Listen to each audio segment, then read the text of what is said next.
Hello, everybody. Hello. Hello.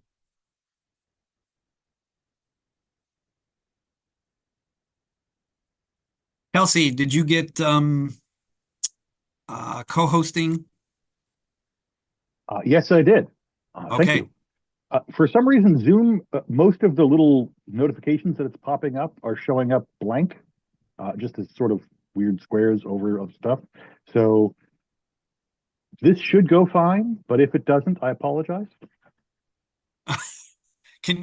What can you all see on your screen right now?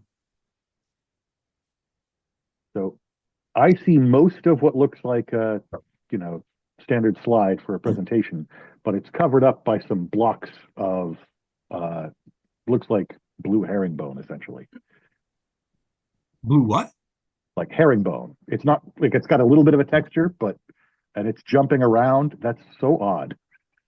Interesting.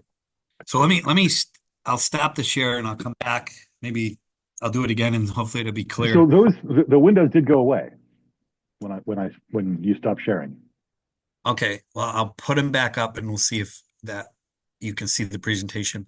Um, Thanks, Kelsey. We'll try that and hopefully we'll have sound. I appreciate all of you coming on the Zoom.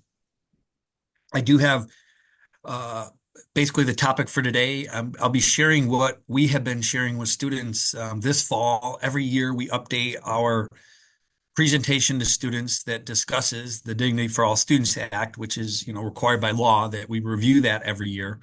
And then we've added components to our presentations each year based on what we're seeing at the school, um, things that we're hearing about that are going on with teenagers today that seem to be, more on the serious end of things. So we want to make sure we're meeting with every single student in a small group, so it's not a large group auditorium presentation. There's small groups, time for questions.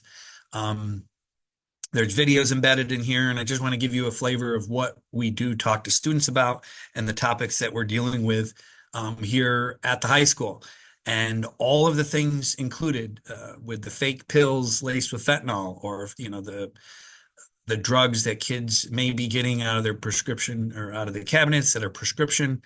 But some kids were getting these pills from uh, not pharmacies or doctors and taking these pills to get a high, letting you know what's happening with our teenagers, and we know what's happening here, as well as probably just about every other high school in our area, maybe even in the country, and then sharing some of the highlights when it comes to sexting and sextortion and what's going on with that and what we've been seeing and what you can do and places you can go for more resources.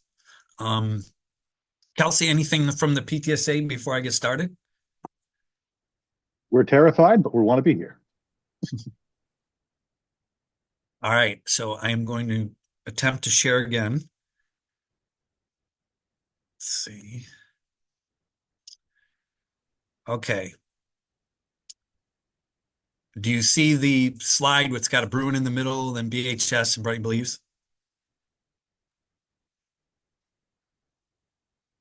I am getting those weird um, rectangles every once in a while, but I can see most of it, so it should be fine. Not sure what's going on there. I'm going to move the slide to our BHS mission. Any better or still kind of moving around? I've got like one sort of just bar at the bottom, so I can't see a couple corners of the logos in the circles, but it's really not a big deal. So don't worry about it.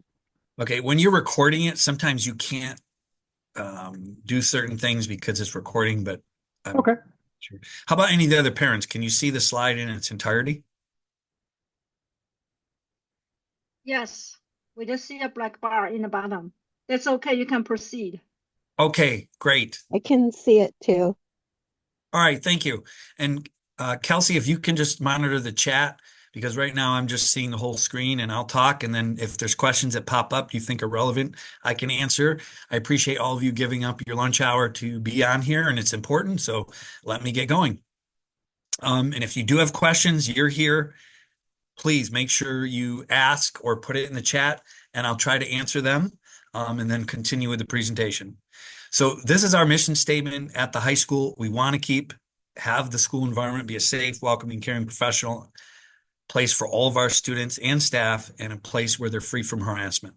That's where we start with every conversation with our students. I do share kind of a warning slide with our students when we're presenting this. So I present, and our four other administrators, Ms. Paddock, Mr. Bowens, Mr. Lincoln, and Mr. Como, we each take turns over the course of, let's say for the freshmen, we did Link Crew over a course of an entire week. We went in every other day, all 8 periods, and presented this to the 9th graders. We're just going to be starting with the 10th graders and then the juniors. So we give them this slide. We're talking about bullying, harassment, sexual assault, sexting, sextortion, cyberbullying. There are some things about suicide, discrimination, discriminatory behavior, and there's some topics about drug overdoses when it comes to the fentanyl issue. We will show videos. We show some stats from our own students and what they've self-reported. And we let everybody know that if you're triggered or if there's a problem, you need to get up, you can leave. You don't have to stay here, but hopefully we can have a professional conversation. And these things we want to share with you because we're seeing this happening with our own student body. If you didn't know, we have a packet that we hand out on opening day. We give it to all the Link Crew students. We give it to every single student in seminar. And we will hand this out at a mid-year assembly where kids will go back to homeroom in January. So over the course of a year, they might get 3 copies of this document. And I don't think it's overkill. I just think it's important because of what's in this packet. Students from our Culture Climate Leadership team helped prepare this packet for our students. And the content within that packet was put together by students. This is now 5 years ago. And we've added to it and massaged the language ever since and adding resources for students. We tell them, keep it in your locker, put it in your backpack, take a copy home. Maybe you have it in your bedroom. You never know when you're going to need to refer to it. And we have all sorts of ways to report things. So students years ago wanted to know, I don't always know what to do if I have a concern.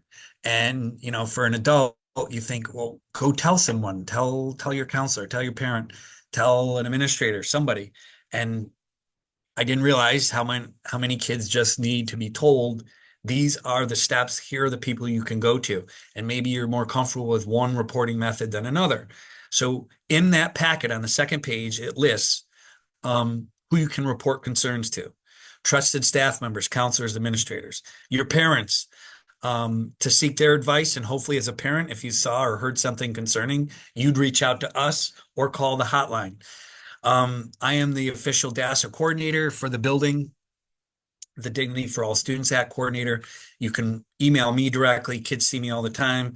I get different reports in different ways. Maybe they have a friend or a member of a club who's trained in dealing with at least minor infractions, and maybe they would then say, you know what, that's big enough. You need to report that to an adult. Kids who are in Friends of Rachel, Natural Helpers, Teen Institute, or Link Crew, you've got peers to talk to. You can also go to the Safe Schools hotline. You can text, email. There's signs all around the building, and that's the 1-800 number. Typically, we'll have kids call this number or families call this number. They leave a report. We investigate every single report that we get on the hotline. And you'll see the reports range from mental health concerns for somebody to drug use to maybe bullying or harassment. Those things are put on there. Mental health seems to be the most frequent one that we get from kids reporting about other students. They can also complete a form and send it out via email to me. They could drop the form off in the main office, or they could leave it in the Bruin box, which I'll show you a picture. We talk about where this is. It's confidential. They can open up the mailbox, put it in. We check it every day. It's between 2 conference rooms outside the office. They can also submit a comment card with concerns in the Bruin mailbox. We have tons of ways to do this in person, anonymously, or in paper, in email, in phone. So a lot of different ways to report these concerns, and you can do it anonymously if you feel that's the best way. So if you've ever been in the main hallway from the office to the counseling office, along the wall opposite the office, we have a Bruin box. It's labeled Brighton. It's the Bruin box. There's comment cards on top of it, and there's forms all along the bottom. And there are the harassment, discrimination forms that kids can fill out. Open up this little hatch, pop it inside, and we review those. Then we talk to students about, so what are some examples of concerns we'd want you to report to us at school? And we go through this list. Again, they're in the packet. Obviously, weapons. You're hearing about a potential threat to the school or to people. Sexual harassment, abuse, or sexual assault. Maybe you've got friends who are in an abusive relationship or pulling away from you, and you feel like they're going down a really bad place. Body shaming and weight shaming, we added that specifically. That's one of the DASA components, but you'll see in the statistics, out of all the different ways kids can harass or bully one another, body shaming and weight shaming is clearly the number one thing that kids have reported to us that they're seeing and hearing in school. So we have, with our students, started some campaigns to address that, and we certainly don't put up with that, but it's something we obviously have to talk about with our kids. So we're going to put it right out there, and we say we don't want to hear this language. Then the DASA violations, if there's people making or posting comments, sexist, homophobic, anti-Semitic, Islamophobic, we actually added both of those after the Israel-Hamas war started. We started to get a little bit of an uptick in both, or comments that kind of bordered on that with between students or bordering on conversations they were having. So now we pretty much address that head on, and we don't, everybody's entitled to their opinions. In this world, but your speech is limited in school depending on what you're saying and how you're saying it. And anything that would be deemed Islamophobic or anti-Semitic, we will be dealt with. So we address that head on, or posting videos, images, and pictures and memes of the same stuff. Bullying, cyberbullying, maybe someone you're concerned about is talking about hurting themselves or others, drug use, or even theft. It's probably hard to see on this screen. This basically, it's a flow chart that our students several years ago, there were several very vocal students who wanted to talk about sexual misconduct, sexual assault, and their lived experiences as students here at the high school with incidents that took place off campus, maybe during parties, with friends, or occasionally even on campus. So we worked with the Bavona Child Advocacy Center and the Willow Domestic Violence Center, and they worked with our kids to come up with this flow chart that they now use in other schools to talk about consent. That's at the top right corner. What is consent when it comes to sexual activities? And then taking kids through a flow chart to ask them questions. Was there consent? Was there not consent? Do you want to talk to someone? Yes. Do you want to talk to someone at school, or would you rather talk to, people who are external to the school? Here are the resources and the phone numbers. What to expect if you're reporting to us at school? What can you expect from our counselors or from the adults? What kind of accommodations can we make here at school? And did it happen on campus or off campus? Once it's investigated and it's deemed like this is a credible, we can take this as credible event, what can we do for you at school to protect you, to keep you safe, or things that may have happened off campus? What can we do in the school? And there's all sorts of things to that. But with our teenagers, you are dealing with 14 to 19-year-olds here in the building, and sex and, inappropriate things sometimes that happen with that occur. So we don't ignore it. We talk to the kids about it, and we want them to know if something does happen to them, especially if they did not get consent, there are ways to deal with this. And we can keep you feeling safe. So when you come to school, you're not wondering where that person is. If that happens, we can change classes, many different things we can do, but a lot of it has to depend on, did it happen on campus or off campus? But we talk about that with kids. Then we give them a copy of the reporting form, so everybody gets a copy. You would fill this out, and then when it says Section 3, what's the discrimination or harassing behavior?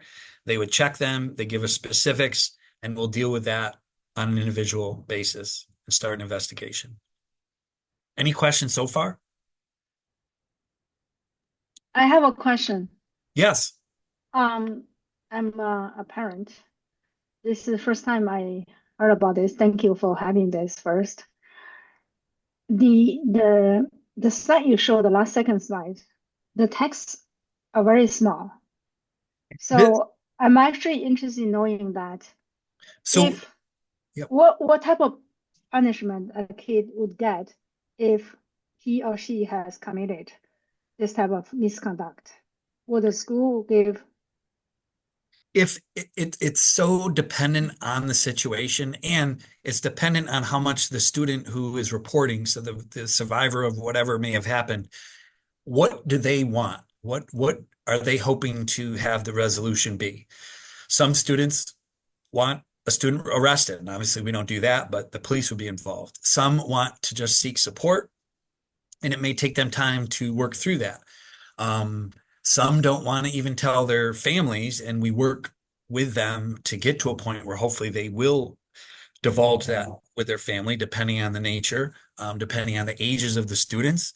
But in general, if it's happening on campus, on school grounds, and it was an assault or it was sexual harassment, misconduct, that could result in a suspension from school, possibly a hearing, long-term suspension, depending on the nature of it.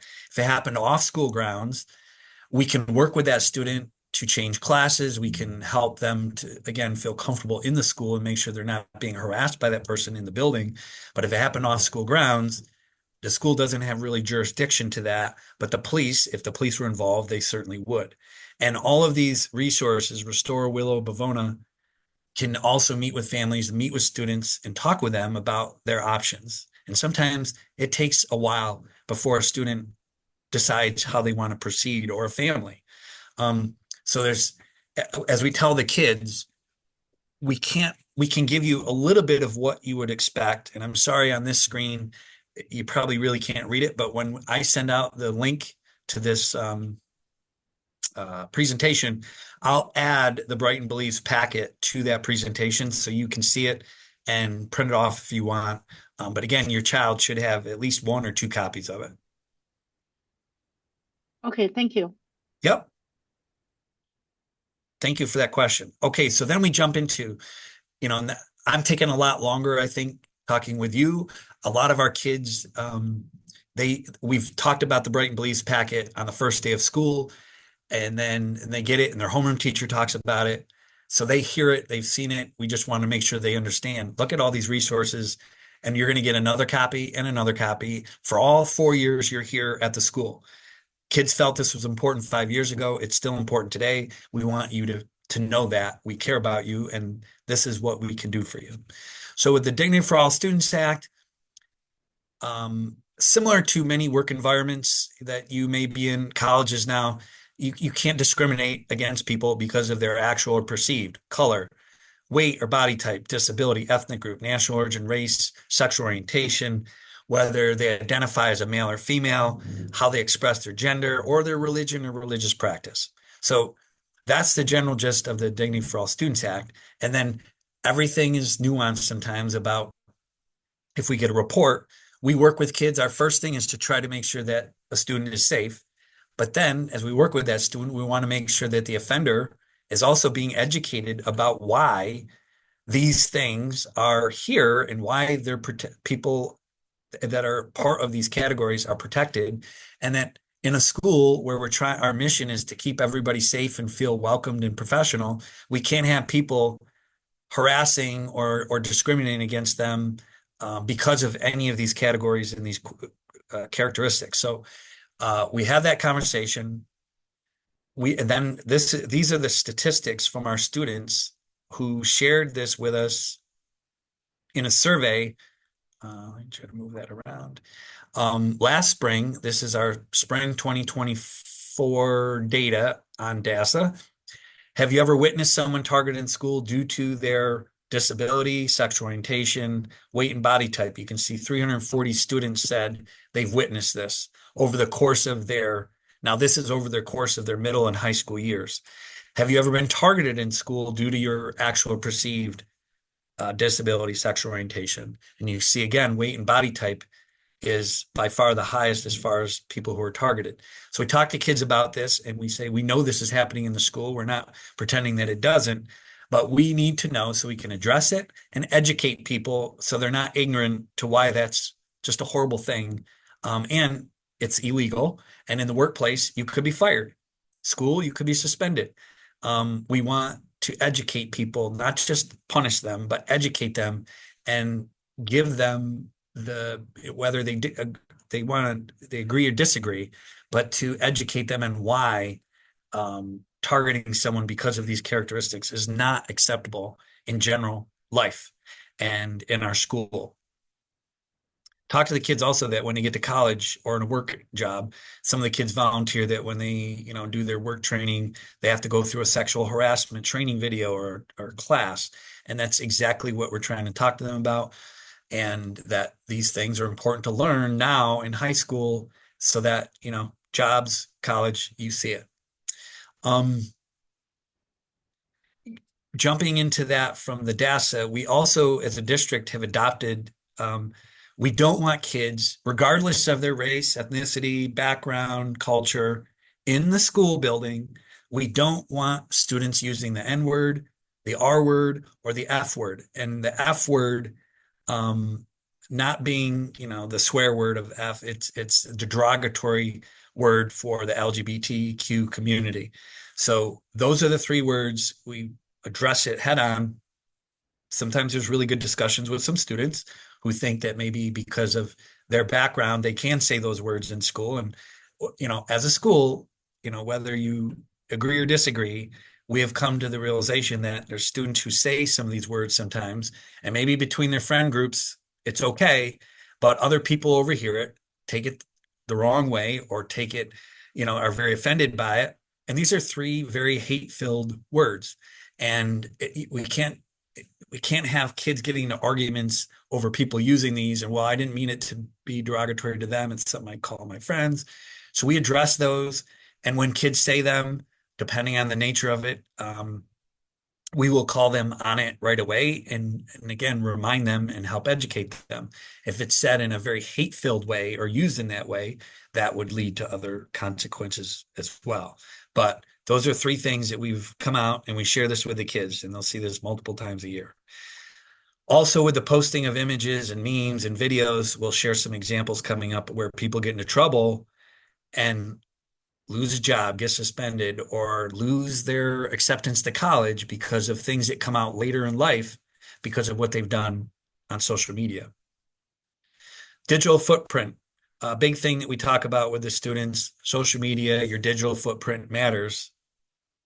And our first example, we used to show the video, but so many kids have seen it now. We don't show the video, but it's basically a news clip. Harvard University back in 2017 had 10 students lose their acceptance letters because in a private group chat, they started to post offensive memes with one another. Harvard gave all the freshmen access to one another. These freshmen decided to create their own private group chat. And for whatever reason, they started to throw out these very offensive jokes, offensive memes, the worse, the better. And somebody found out. And as we tell the kids, you're never in a private group chat. Unless you're in there by yourself, which wouldn't be a group, you are not in a private group chat. One person that has access to your account and what you post, you might as well look at it as being public because all it takes is one person to get a screenshot, pass it, and things get out. So these 10 kids, imagine telling your parents, "Oh, I'm not going to Harvard anymore." And well, why? Why are you not going to Harvard? Well, I posted a sexist meme and derogatory towards women or a racist meme, and Harvard found out about it. They don't want me. Wonderful. So that's what can happen. And we tell the kids this is real. Another instance, an article in the New York Times asked the kids, what do you think this title means? You got a great GPA, your letter of recommendations are great. And then all of a sudden they see your Instagram account and see these horrible things that you're posting. And this particular example of Bowdoin College in Maine, they had a student there for like a information weekend. And apparently this person was posting a lot of disparaging comments about people in attendance at that meeting. And because colleges follow students and students follow colleges and they want to know how much interest they have in that college, they track all of these social media things. And anytime you're posting about the college, they track that because they want to see kids who are really interested in attending the school. Well, unfortunately, this student didn't realize that. And the college got a hold of what they were posting and they ultimately denied the student admission. And this is what they were quoted as saying from the admissions office. We would have wondered about the judgment of someone who spends their time on their mobile phone and makes such awful remarks. So they didn't accept her. The same thing happened with those 10, they're all 10 boys in Harvard. They don't want you to come to their school and be a liability for them.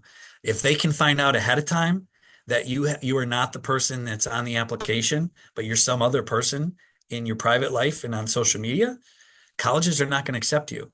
And this was back in I think these statistics are from 2018 or 19. 31% of colleges who were interviewed shared that they do visit applicants' Facebook or other personal social media pages. And that's increasing every year. I think with artificial intelligence now, there's programs that colleges are developing where they can search the World Wide Web using AI in an instant and pull up keywords or things that maybe you have posted somewhere. Maybe you think it's private, but it's actually not, and it's public. They'll pull up these things, and if the algorithm they use, they're finding, derogatory words, hate-filled speech, or sexist speech, racist speech, whatever they get, or the memes. I mean, AI can even look at videos and memes and pull that, and they could do this whole report. And colleges, why wouldn't they? If they have access to this information and it's out there in the public, they're using it. And admissions officers starting to use it. And if it's a negative, it could definitely affect your ability to get into college. So we share this with the kids and say, you may think it's not you. And I tell them, go home, look at your phone, look at what you're posting. Maybe you need to delete some things. But that is happening and you need to be ready for that. So social media, digital footprint, certainly an admissions process as well as anything for jobs. We then get into how many of you on this presentation have heard of the Brighton Bruin confession Instagram pages? Anyone? Not me. Well, that's good. I'm glad. Hopefully you haven't. Your kids aren't involved in it, but I bet your kids have heard about it. Even if they're not following it. It became quite a big thing last school year, where students will create a fake Instagram account and they're calling it Bruin Confessions, and they're even putting our logo on it. So it looks like it's a Brighton page. And the whole point of the page is to rat out somebody, say something negative about somebody, or help spread a rumor about somebody. Could be true, might be false, completely made up, but posting these anonymous things, and the creator of these accounts read them and then allow them to be posted for everybody to see, and then everybody can react to them. It was a nightmare last fall and into the winter. We finally got to the point where we had to involve the police, and they involved the district attorney's office. And I was actually on Instagram, all the assistant principals every day. We were reporting the account. And then I even wrote messages to the creator of the account saying, I am the principal of the high school. If you're a Brighton student, you know who I am. These pages are very offensive. If somebody hurts themselves, or worse, kills themselves because of what you're posting or allowing to be posted about them, that could come back on you legally. Please take down this page immediately. And we had pretty good luck with that, but then new counts would pop up. It's like, whack-a-mole. And we finally got to the point where we're just telling kids, look, if you're posting things that are illegal or threatening, and remember, you're posting about underage students, this could be harassment in some way, or endangering the welfare of a child. The police, through a search warrant, can get your IP address and they'll know exactly who you are. So even if you create a fake account and you do it anonymously, if it gets to the point where the DA is involved, the IP addresses, they can find them and you're going to be prosecuted, if not in school, as well as with the law. So just be aware. And kids who are on these pages, maybe they don't post anything, but they're following it. it's not good stuff. It's just really gossip and horrible things that people are posting about one another. And we tell the kids, if you see something, say something. It's your responsibility to report it. We want to be safe. We want you to be safe. Report these things if you see them. We then jump into, with everybody with their phones, where you can use your phone appropriately. We talk about our phone policy. Once you walk into a classroom, it's got to be out of sight, out of mind. Should not be on your table. You shouldn't have it in your lap. You shouldn't have it next to your bag. It's got to be completely out of sight when you walk in a classroom. You can't use them in bathrooms. Every year we have kids, boys, I will say, pretty much, who will, it's no matter how much we talk about it, we'll record someone over the stall, do something, and we talk about the legalities of that. Phones in bathrooms and locker rooms should not be used and turned off. And if you can't handle it, we will take your phone and you're not going to be able to use it. And then with the phones, something that has been going on probably since kids started to have cell phones. Kids are sending each other nude pictures. That happens, and it happens to kids that you would maybe never think in your life that a student would ever send a picture of themselves or pass it around of other people. But guess what? A lot of kids are doing it, and there isn't one profile of a student that you could imagine who does these things. It's every type of student you can imagine, the athlete, the artsy student, the quiet kid, the very vocal kid. It doesn't matter. I've seen it happen with so many kids. We tell them, don't ask for them. That's illegal. And don't send them. That's illegal. If somebody does keep asking you for these things, tell them no, block them, and report it. And this is with people that maybe they are friends with, or they're dating, or, they're in a group chat with and they know them. The problem is that those pictures, once sent, are out there for a very long time or forever and could be used against you down the road. And then we share the latest on sexting cases. So I'm going to have this video from Good Morning America, play this, and then we'll come back, answer any questions, and continue. Kelsey, I can't see you, but can you just let me know if you hear the video? Will do. We're going to turn now to the death of a high school football player. His family says he was driven to take his own life after falling victim to social. Could you hear it? Yes. Oh, perfect. Okay, here we go. Media sextortion scam. Will Reeve has that story. Good morning, Will. Hey, good morning, George. It's unfathomable. A teenager driven to suicide by a pernicious and pervasive scam. Now the teen's parents are speaking out about their tragedy. Overnight, the parents of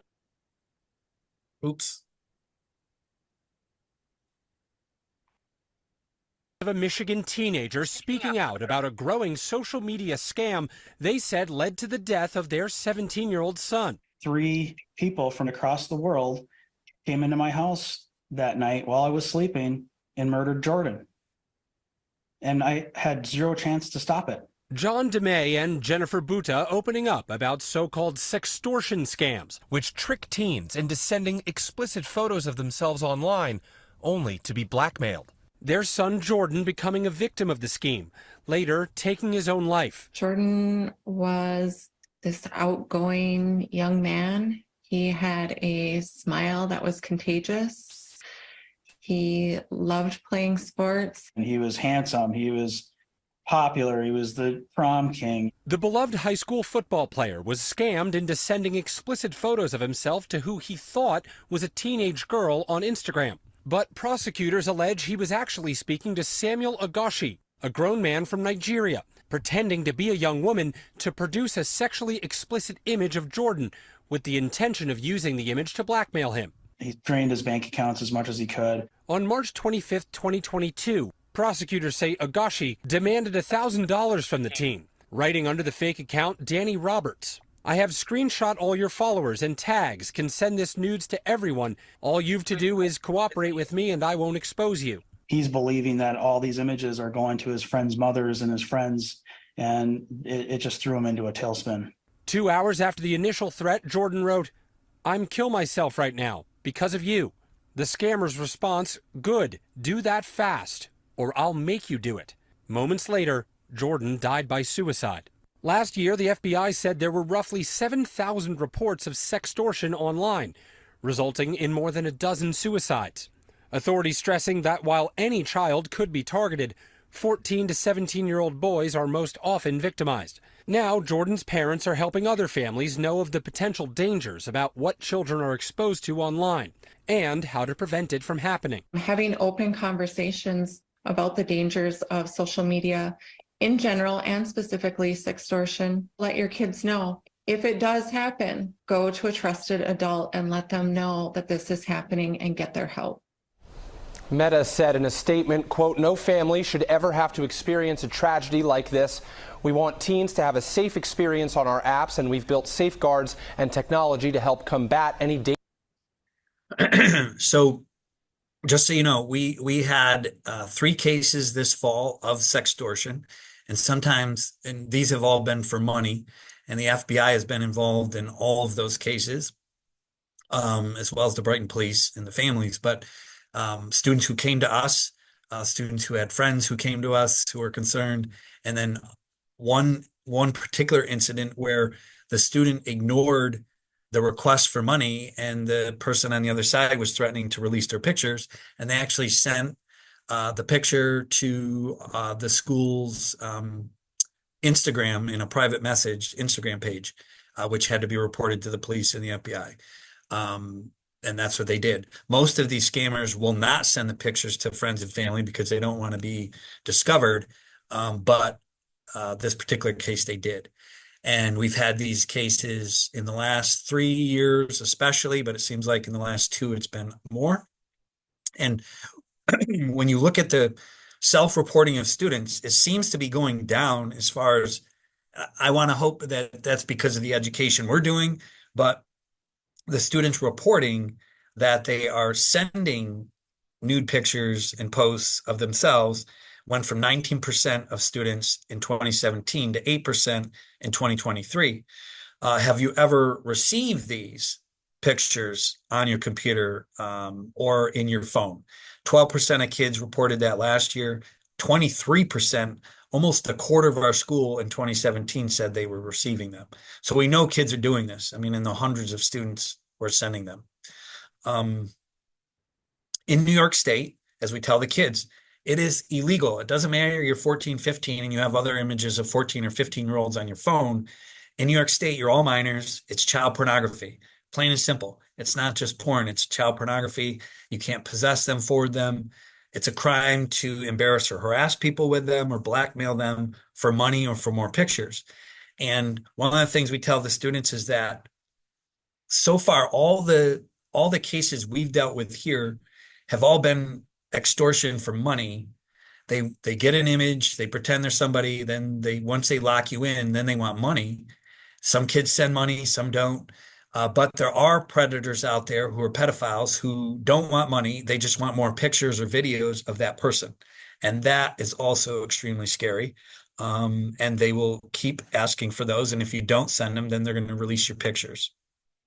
The National Center for Missing and Exploited Children, if you want resources at home or to go through, it's NetSmart's home. If you just go online and plug that in, NCMEC resources for parents, lots of opportunities for you to get information to talk to your kids. We do show some of those videos as well. And this one, let me just play this.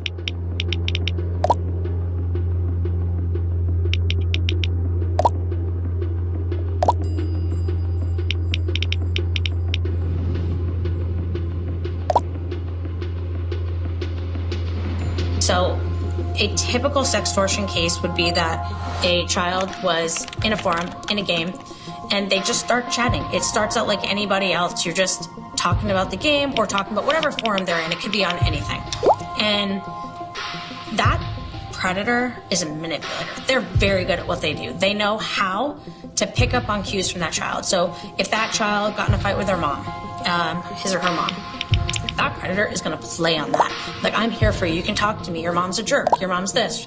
So one of the scenarios we've seen when it comes to young girls is that it's going to be a teenage boy. They're going to look if the child's social media profile is open.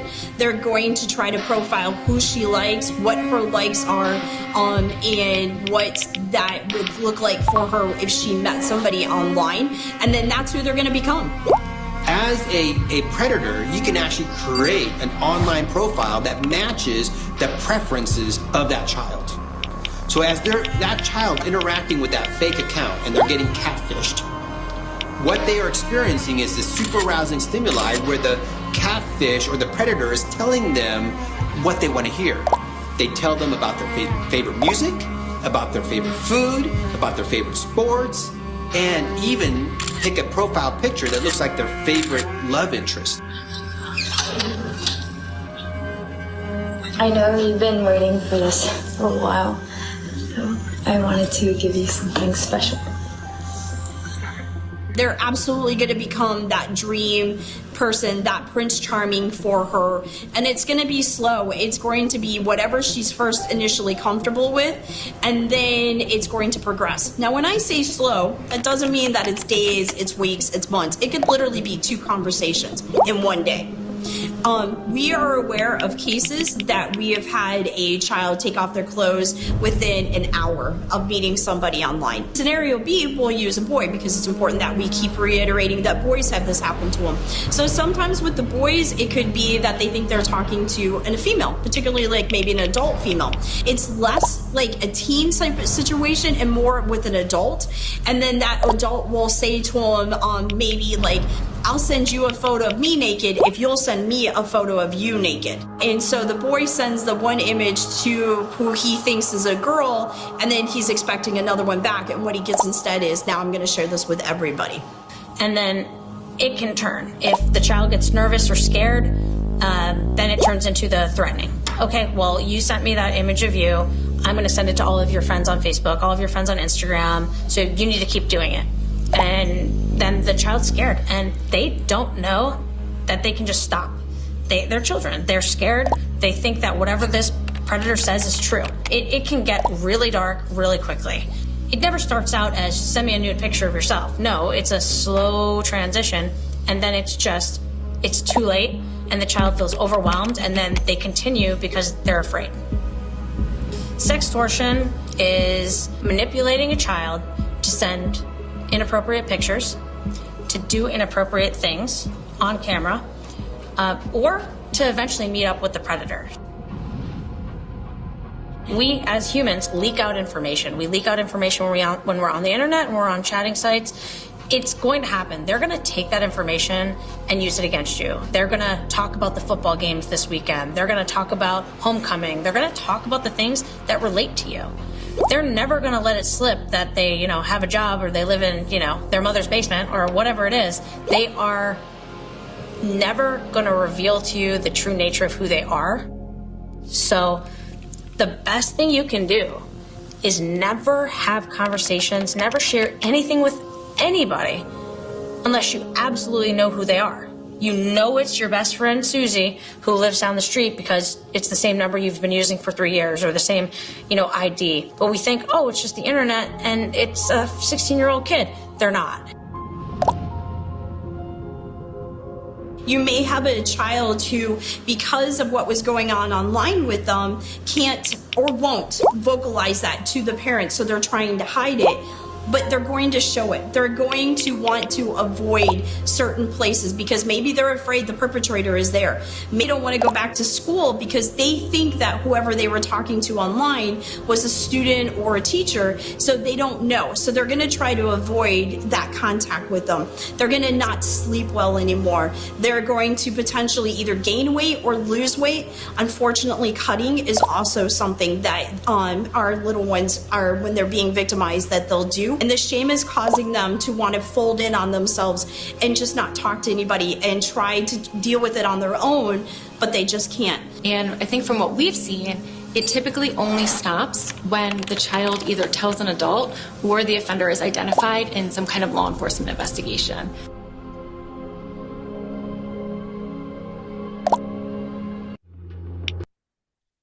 Um, and for families and for kids, we tell them, look, there's a site now, and this is actually a positive thing for artificial intelligence, that if you did post an image of yourself and somebody took it and now it's online somewhere, the National Center for Missing and Exploited Children has a website. It's called Take It Down.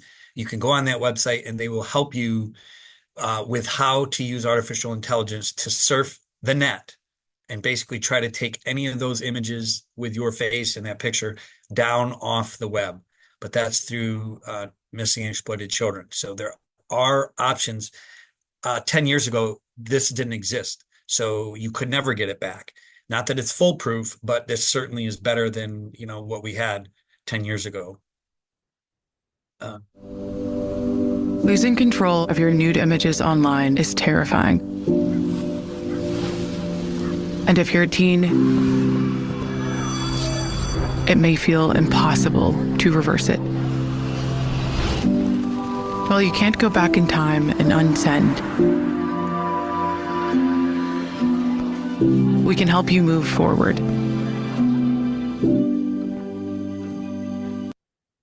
And typically with any DASA-related things or these scenarios, the education we're doing, we'll ask the kids to reflect on a scenario that we've dealt with in school and how would they react. And one of those, for this one, you receive a direct message on Instagram. You start to become online friends with them. This goes on for several days or weeks. This friend now sends you a nude picture and wants you to send a nude picture back. What do you do? And of course, most of the kids tell us what we want to hear, but we have a conversation about that. And, again, if they don't realize who's behind there, certainly don't send them, don't ask for them.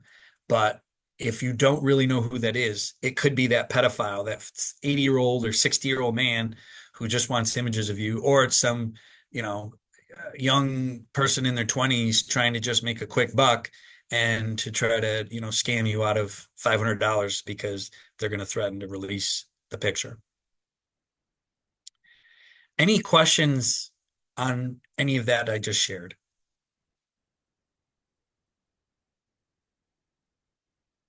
Anything in the chat, Kelsey? Nope. Okay. So it's a lot. And, a lot of our kids already are aware of these sort of things, as far as like receiving and sending these pictures, but, not realizing, they're so trusting that not realizing these predators and pedophiles and scammers can be out there pretending to be these people. And, it's so easy for them to find information about, with their kids, using websites and finding information and following them on their Instagram and learning all about them because they post so much stuff and it's so public. As we get into just continuing with our message of keeping a very safe school, verbal, physical altercations, what can they do? Walk away, seek help. We have this term, walk away, walk away. Sometimes it becomes a little bit of a joke between students when we address them. But if you hear us yelling, walk away, that means you need to turn around and go the other way before it gets physical. If you're already in a verbal argument, that's something new we're doing this year. And there's always an off ramp. Sometimes you just need some help and we can take care of that. But so we address that again, the big things. And finally, kind of wrapping up with the fentanyl crisis. And even in our own town of Brighton, there are, not that people are using heroin or heroin laced with fentanyl. I don't have any of those. I don't know anything about that with our kids. However, what I do know is we've had students who've experimented with fake drugs that they didn't think were fake, a Percocet, Xanax to get a high, prescription drugs that are probably prescribed to their parents, maybe grandparents, brothers or sisters who had surgery and they needed them, but they're getting access to these real drugs and getting high off of them. Well, parents have been pretty smart. They're locking those things up. Maybe they get rid of the ones that they didn't use, or, doctors are not prescribing as much of those drugs as they did before. So they use them. You use up what you had, and then you don't have any sitting around in the medicine cabinet. So kids who still want to get that high are going to drug dealers or going to friends where they can get these pills. They don't realize that the pills that they're being given or that they're buying were just made in somebody's lab in a basement, probably here in Rochester or halfway across the country. And in their presses that they make them, maybe they had fentanyl part of those presses. So different pills are laced with different amounts of fentanyl. It's cheap, it's easy to get, and they can mix it with drugs. And this is what we're finding out. And this particular student, Paige Gibbons from Mercy, her father, her mother, similar to the boy's parents who died of suicide because of the sextortion case he was in, and the parents want to educate other families. Paige Gibbons' parents, they did an interview on for the Ad Council. They did an interview with Channel 10, and they're trying to get the word out about their daughter and how easy something like this can happen. And Paige was certainly not what you would look up and imagine as a drug dealer or a drug abuser. Paige liked to, be like any other student, had fun, was off to college, graduated from Mercy, came home for Thanksgiving, was with some friends, and they all decided to take a Percocet. And unfortunately, Paige, her Percocet was laced with enough fentanyl that it killed her almost instantly. And her other two friends, one was in the hospital for months with damage to their liver, and the other person really didn't even need to go to the hospital and was able to go home. And it's all because these pills are pressed by drug dealers. They're not chemists. They're not making real prescription Percocet, and it has fentanyl in it, different amounts. So one student died, one is home and going back to college and having to live with this. We share with the kids that more and more street drugs are laced with this, and it doesn't matter. Like I said, Paige, to me, doesn't look like your typical drug dealer or drug user, and coming from Mercy, but it can happen to any student, depending on who they're with, what they're doing, want to have a good time. But we're telling the kids, do not take anything that you don't know where exactly it came from. Even marijuana could be laced with it, and hospitals are seeing this on the rise as well. I have questions. This particular video is from the Drug Enforcement Task Force, and they just talk about the process of how these pills get made and then when they get sold, and nobody knows the content of them. Just a second. Yep. So, are there any questions first before I show this? And nothing in the chat yet. Okay. So this is just the last video. We're almost done.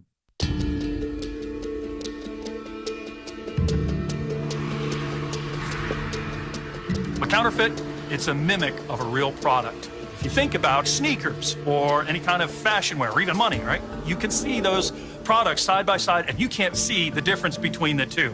When it comes to medication, the same thing applies. They look just like each other. And you can't make that distinction by visually looking at it. Scientists can't even do it. Police officers can't do it. There's a little bit of risk when we talk about merchandise, but there's a very grave risk when we're talking about medications.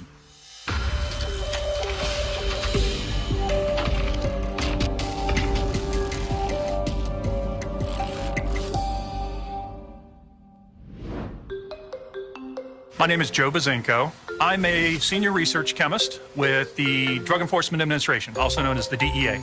So a counterfeit pill would be one that looks just like a legitimate pill, something you'd get from a pharmacist. We've been analyzing both legitimate and illegitimate pills, or counterfeits, if you will, for decades now. So this is something that's been ongoing. It is now seemingly increasing more in the danger associated with what's contained in those counterfeit pills versus what we've seen in the past. We cannot visually look at a pill and say, oh, that's counterfeit or not. You really don't know until you do the analysis. I can tell you in my 25 years of being a chemist, I have never seen more fentanyl than I'm seeing now. This is not an isolated problem. It is everywhere. Fentanyl has legitimate use in the medical field for the treatment of pain. Illicit fentanyl, that is the fentanyl that we see put into these counterfeit medications, it's manufactured in these dirty labs. There's no great way to measure how much goes into each tablet. It really is reckless. When you're mixing a pill up, you have to mix all the ingredients together, and then you have to put them in the machine, and the machine will punch them out. The problem is with these pills, it's not easy to mix everything evenly. Let's say you had a mortar and pestle, and if I were to put in, say, 10 packets of white sugar, and then say 1 packet of brown sugar, and if you could sit there and grind and mix and grind and mix, you're going to find there's going to be hot spots and cold spots in there. An example of a hot spot and a cold spot, you'll see a lot of brown in one area, a lot of white in another area. It wouldn't be uniform, which is to say when it went in to make the pills, that dark spot of brown sugar that was in that would eventually make a very high load on a pill. That pill would have a lot of fentanyl in it. The research suggests that 2 milligrams of fentanyl can cause an overdose. The average pill that we see and analyze here has more than that in it. 1 pill can very much lead to an overdose. So 2 milligrams is a very small amount. It's literally just a few grains. If you look at a plain sugar packet, and that sugar packet has 1 gram of sugar in it, using the math of 2 milligrams, that sugar packet can kill 500 people if it were fentanyl. I want you to think about what 500 people is. 500 people could be your senior class. 500 people could be half of your school. It could be a part of your town. When I have a fentanyl exhibit brought into the lab, before anything happens at all, I'm going to put on my protective gear. I'm going to protect my clothing wearing a laboratory jacket. I'm going to protect my breathing and my airway using a big heavy mask with filters on it. I'm going to protect my eyesight so that nothing gets splashed in my eyes. I'm also going to protect my hands wearing gloves. Even with all of that, we still work in a fume hood, which has vacuum at the back that draws out anything like hazardous vapors or any of the powder. So I'm going to just stop there. That particular video was something we shared as part of a special homeroom in Red Ribbon Week when we're talking about healthy living and healthy lifestyles. But we do mention that page piece and how locally that has affected us here in our community. Any questions that you may have? Tom, this is Elaine Ellis. Have you guys taught the kids to, I forgot what the medicine is now that's available. Narcan? Yeah, like, is it, I So- just wondered what the approach has been on that. So when we talk about Paige, apparently at that wherever she was at the time, there was no Narcan available. But yes, we do talk about Narcan. It is available in our health office, and we do have Narcan in our main office and counseling offices. We tell the kids that if you're at a party, every second counts. If someone goes unconscious and they may have taken a pill, or you come across them and they're unconscious and you don't know, you need to get 911 there immediately. And if they have Narcan, give it to them.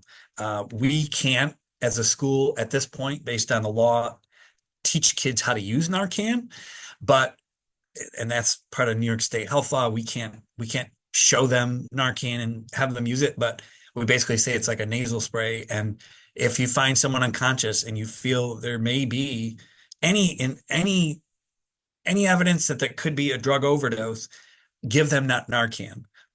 We have it in school, and we just tell kids that if the quicker you can get 911 there, the better. Don't waste time. Every single second counts. And it's interesting that I was at a college football game in Texas for my nephew, and I got to tour his fraternity house. And at the colleges now, every single house that's a part of the college, they have a supply of Narcan available. It's everywhere now. So I hope we can get it even more available for our students. You can get it various places, but at this point we can't hand it out, but we do talk about it for sure. There's a question from the chat that was, how did the students react after they heard the presentations and saw the videos? We do ask for some anonymous feedback afterwards. I think a lot of the kids, some are a little bit in shock because I think they're thinking, my God, I did post something, or, when it goes back to your digital footprint, what do I have to get off my old accounts, or what I'm posting in social media? Or I've seen a couple kids who leave and then go see a counselor because maybe they had sent a picture and they're concerned about it. And then other kids who just thank you and they go on. It's, we're hoping even if we reach, a handful of kids and help them to make a better choice. I think it's more than that, but we feel good about doing it. Not many schools talk about this stuff with their students, especially from their administrators and counselors, but just feel it's important, and the kids on our culture climate leadership team feel it's important as well.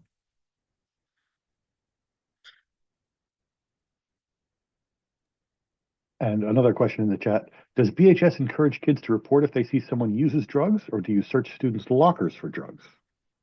If we have, so in schools, if you have reasonable suspicion that your search will result in some sort of contraband, like if we believe this student is in possession of some sort of drug, maybe they were giving it to kids, maybe they're using it in the bathroom, somebody reported it.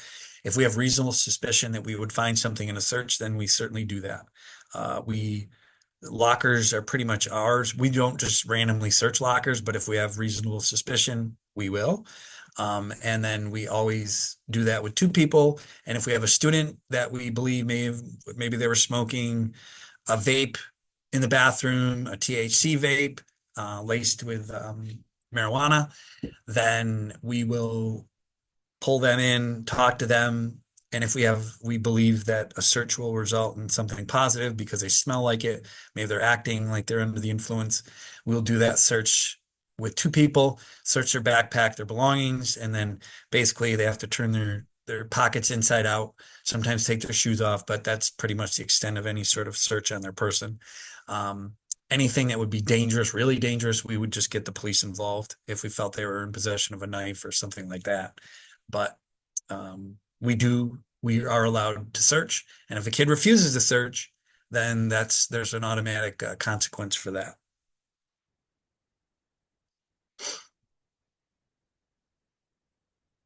Anybody else?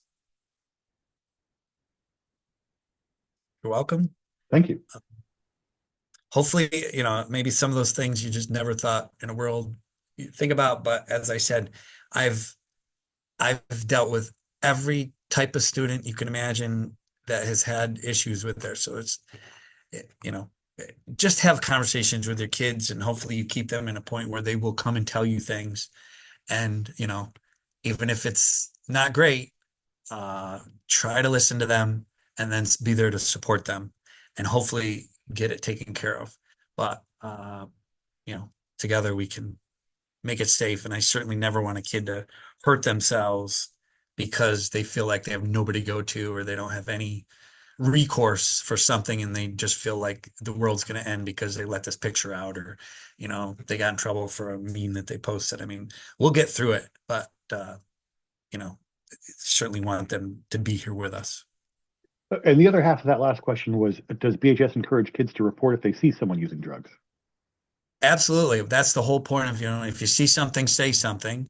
Certainly, the highest threat with someone who is going to harm the school in general, school shooter or somebody talking about weapons, we want kids to report that.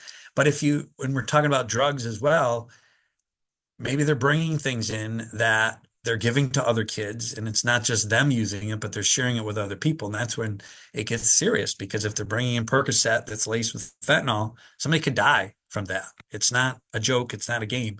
So if you know of it, let us know. And again, you can do it anonymously. As long as we feel we have reasonable suspicion, we'll certainly have conversations and or do a search to try to keep people safe.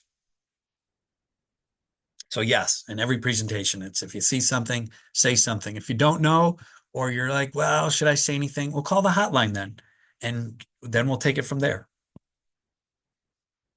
So, all right. I appreciate everybody coming out. Sorry we went over a little over, but hopefully that was helpful. And Kelsey, I'll send you the PowerPoint slides, and I'll send you the Brighton Believes packet so that Dan can post all of it together, maybe in one separate e-news. Fantastic. Thank you so much. Thanks, everybody. Thank you so much. Have a good day.